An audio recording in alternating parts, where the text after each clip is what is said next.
Yo, my buddy. Yo, my buddy. Yo, my buddy. What? What's is happening? What is happening? Yo, my buddy. Yo, my buddy, what's happening? What's happening? Everything. All the things. Everything. It's been a while. All the things. It hasn't been a while, but also it won't have been a while because podcasts have released 2 weeks. Because podcasts, ooh, the power of editing, ooh. And we're like a month and 8 months ahead. Don't tell them that. This is a surprise. I mean, can we break the third wall of, no, the fourth wall of podcasting right now, the third wall. Can we break the third wall? Can we break the third wall? No, can we break the fourth wall for a second and just say, like, because obviously, time of recording this episode, the first episode's just come out. Yes, so the first episode came out yesterday whilst recording this. Literally yesterday, while we're recording this. This won't be out for 3 more months. Oh, no, way down the line, but I just want to, like, be excited about the fact that the first episode came out. We've had some good feedback already as of a day in. Yay! Thank you for feedback. I love the fact that your friend said that it had legs. I've never heard that before. Got legs. It's got legs. That thing's a walking. So, what are we talking about today? Yeah, so today, because of many, well, we've already peeked behind the fourth wall, right? The third wall, as you like to call it. The third wall, as I like to call it, because I am trash. We both know that podcasts obviously aren't recorded the day of the release. Shock horror. They're not recorded. I can't do that turnaround. They're not recorded the day of release. They are a bit in advance. So I'm going to talk. This is going to take us on to our topic. Bear with me, because I can see you looking at me just like smirking your head off, right? But this is going to be episode 6. Am I right in thinking episode 6? Yes. So, the first time we tried to record episode 6 we named it episode 7 even though we needed it. Yeah, so in the editing, that's right. in the recording, we said episode 7. So obviously, when we discovered that had to be for episode 6, we were like, oh no, twash, that needs to be episode 7 now. So, yeah. Then in our last recording session, and I'm going to hold my hands up and admit, we recorded episode 6. Great. Episode 6 went great. I sent away the file without saving the project. Didn't save the raw file, because I'm not good with technology, I'm not good with recording things. Luke knows this. He is basically the brains behind this. I am just here as entertainment value, I think. And it's worrying if I'm ever the brains behind something. I think anyone who knows me can agree. It truly is. It truly is. That's a bad idea. But so I send across the voice file, and what happens, Luke? What's wrong with the voice file? There's absolutely no audio on it. There's no audio on it. So in other words, as far as I'm concerned, because of my idiot mistake, episode 6 is cursed. So what I've brought with us today is from history.com, which I think is by the History Channel, I'm afraid. It's an article. We're going to go through it, have a little chat, and then, like, is there any curses that we both know outside of this? But we're going to look at historic curses. Okay. Okay, so first one on the list. How historical are we looking? Are we looking like dinosaurs cursing other dinosaurs? No, let's say we're looking at, like... Did a T-Rex hold a grudge, you know? T-Rexes definitely held grudges, but they couldn't throw hands, so they couldn't do anything about it. Yeah, tiny little arms. Oh, that's why they curse people. Yeah, exactly. The first curse we're going to talk about is King Tut's curse. Okay. So you know the story of King Tut's curse? As in the pharaoh? Yes, as in the pharaoh. Yeah, as in Tutankhamun. Yeah, as in Tutankhamun. Yeah. Yeah. So obviously in the 1920s, Britain, we liked to go and pinch things from other places, didn't we? Oh, when we were in the middle of colonising. When we were in the middle of colonising, we liked to just go and be like, oh, we found a thing in this other country, and then just take it home because, you know, exploration, what's culture, meh. Anyway, so... They had pith hats, they could do what they wanted. They could do what they wanted, walk around in their fezzes, they did what they liked. So anyway... Obviously, in the 1923, a British archaeological team opened the tomb of Tutankhamun, or otherwise known as King Tut, an Egyptian pharaoh during the 14th century BC. 2 months later, when the team's sponsor died from a bacterial infection, British newspapers claimed, without evidence, that he died because of King Tut's curse. Ooh. I read that. I remember that. Whenever subsequent members of the team died, the media dragged up the alleged curse again. So, King's Tut curse and other famous mummies' curses were invented by Europeans and Americans while their countries removed priceless artefacts from Egypt. After the Titanic sank in 1912, some newspapers even promoted a conspiracy theory that the ship had sunk because of a mummy's curse. Was that back in the day when they used to eat mummies? They ate mummies? Yeah. Victorians did. 1923 is after the Victorian era. I'm pretty sure the Victorian era ended in 1901. Oh, okay. I didn't know that the Victorians... Did they eat mummies? Like, ancient Egyptian mummies? Or are you on about, like, weird things that they did with bodies? Because I know they had, like, obviously, mortician photography, which is something... No, they ate mummies. Please tell me you're looking this up. Yeah, Googling real quick. The gruesome history of eating corpses as medicine. Maybe this should be a whole episode, but yeah. Yo! I knew they did it as a medicine, I'm sure they did. The Victorians are wild. Like, at some point, I will do a deep dive into that because I do find them really interesting. But it's interesting how, like, these curses from the mummy's curses obviously then went to, like, influence a lot of media, like horror movies like The Mummy and lots of different things kind of. The Mummy is not a horror film. It's not a horror film, but technically... It is a documentary. It's a documentary! But yes, we will do a historical deep dive into what the Victorians ate, because I am very interested to teach you about their cannibalism. You can teach me about the cannibalism, and I'll teach you about all the stupid things they did with, like, paint and other types of food, because they did a lot of ridiculous stuff. Back to a couple of curses, yeah? So we've gone over to King Tut's curse. The next we're going to go over is the curse of the Hope Diamond. Ooh. Now, do you know anything about the Hope Diamond? I do not.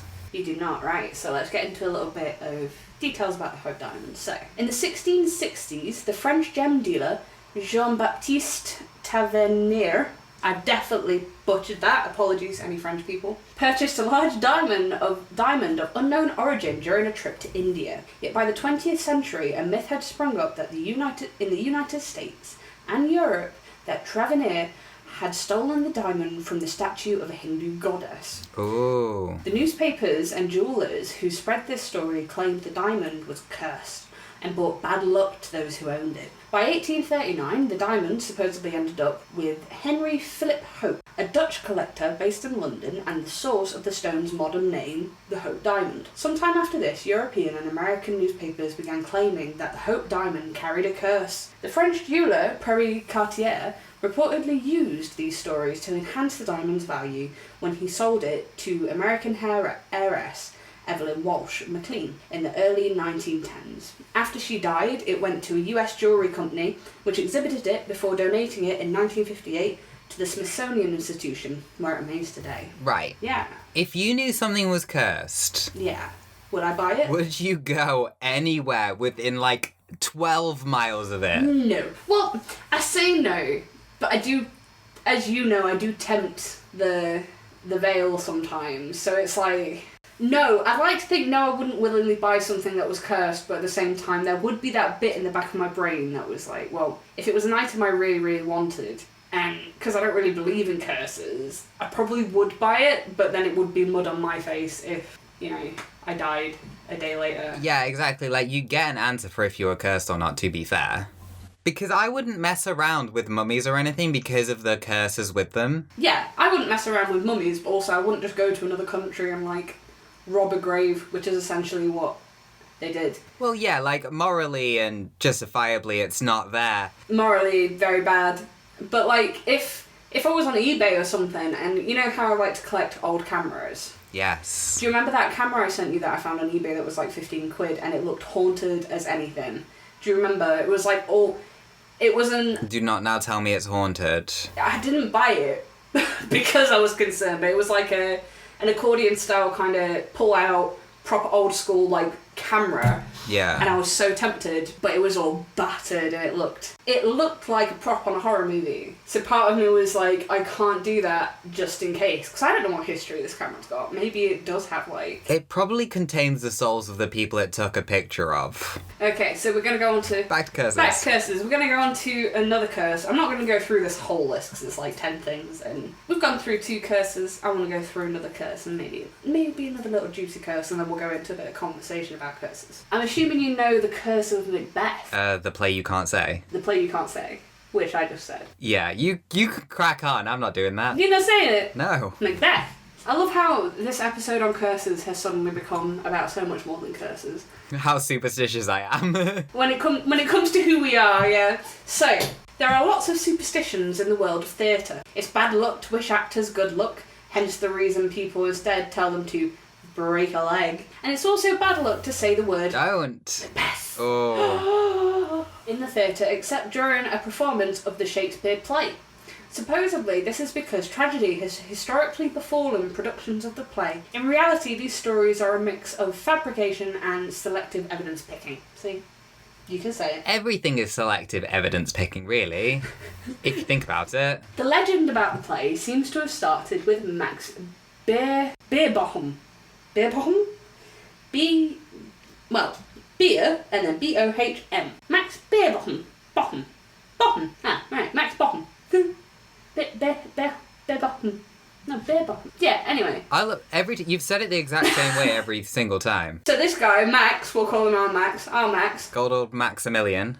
A British cartoonist and critic, born in the 1870s, nearly 3 centuries after Macbeth's first performance, Max, possibly annoyed that Macbeth was such a popular play, made up a story that the first actors cast to play Lady Macbeth died right before the play's opening night. Since then, the story has become part of a myth that the play is cursed and has brought bad luck to those involved in it. Though there have been real accidents during the runs of Macbeth over its more than 400-year history, these accidents gain more attention than accidents during other plays because of the supposed curse. Ooh. Supposed or very real? Well, why do you say it's real? Because if it is real, then I've got a defense. What's your proof? If I say it's not real, then the curse will be angry at me and curse me. But you're not a guy in the theatre, so why would it curse you? It's mainly bringing bad luck to actors, and I'm afraid, my friend, you are not an actor on a... Yes, but what if, when I turn, 40 or whatever, I want to become an actor? An actor?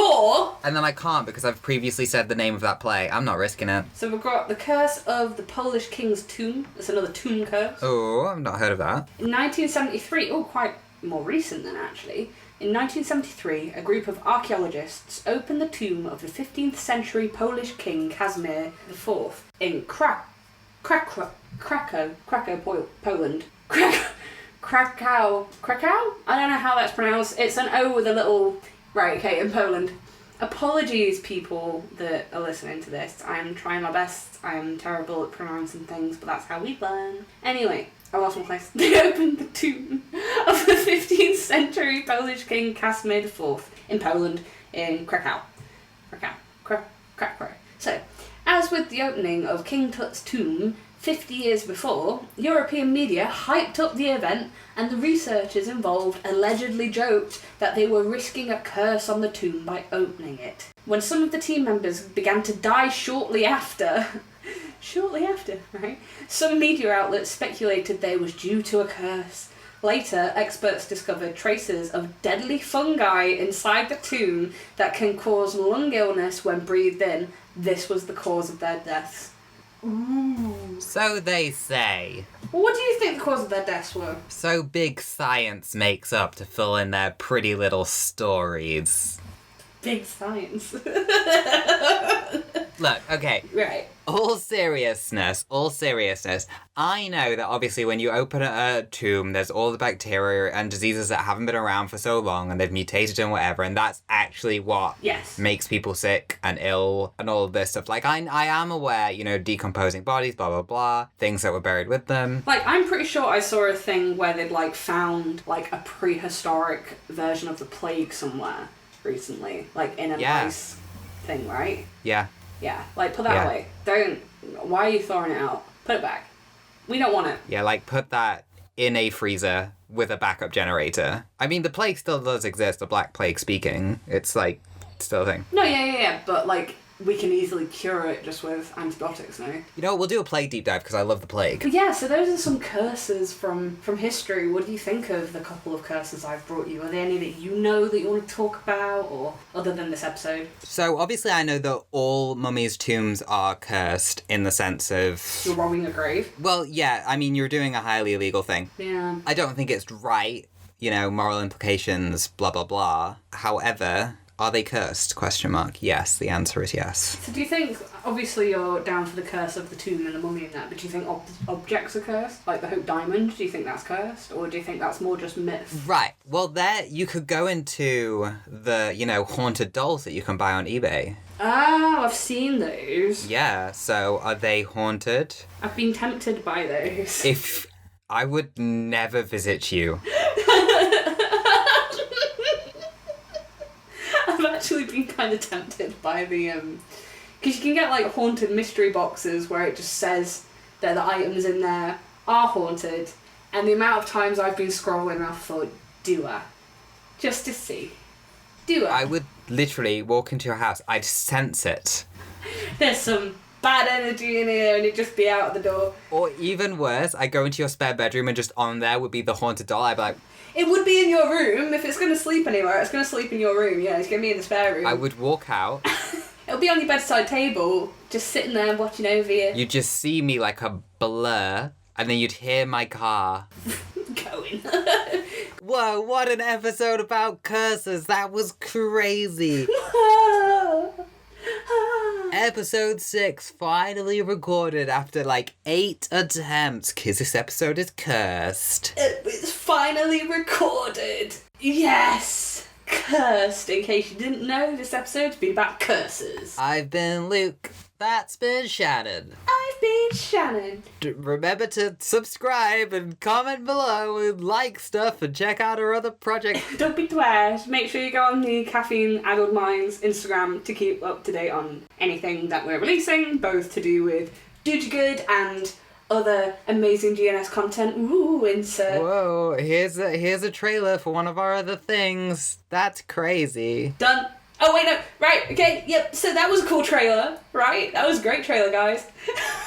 We're going out. Oh, we're having a thing after the trailer. Now I just put the trailer at the end. Wow. Whoa, whoa. Part 2. Please learn our episode format. This is now recording number 10 of episode 6. Okay, I'm done. Should we stop? Can we stop? Yeah. Bye. Bye. Don't be twash. Wait, you always say bye-bye. Bye-bye. Bye-bye. Hi, this is Jordan. This is our Cascades trailer, which is definitely not our Season 2 trailer, which I cut down and also replaced some of the words to make it sound like a generic trailer. Enjoy. Oh, hello. I didn't see you there. Come in. Take a seat. Sit by this fire. Jesus Christ. Problem is, it kind of sounds like pee. Hello, and welcome to our Cascades trailer. We're here to tell you that Cascades will be returning in 2 weeks' time. That's right, we're back, like the dinosaurs from that one film. The one that's literally called We're Back. That one. We'll be talking about the distilleries. And we'll be trying whiskies. And it's so good it'll leave you pondering the intricacies of... It'll leave you pondering the intricacies of such great art whiskies. In meantime. In meantime? It'll leave you pondering the intricacies. It'll leave you pondering the intricacies of such great art whiskies. In the meantime. John, you've done 18 takes. It's a lot of words. And yes, there will no doubt be more Cask Whisperer lore. There better be more Cask Whisperer. You've cut so much out. So look out for Cascades wherever podcasts are found. And listen out for them too. And having listened to it, I kind of realised we don't actually mention it's a podcast for whiskey, about whiskey, featuring myself and my brother Luke.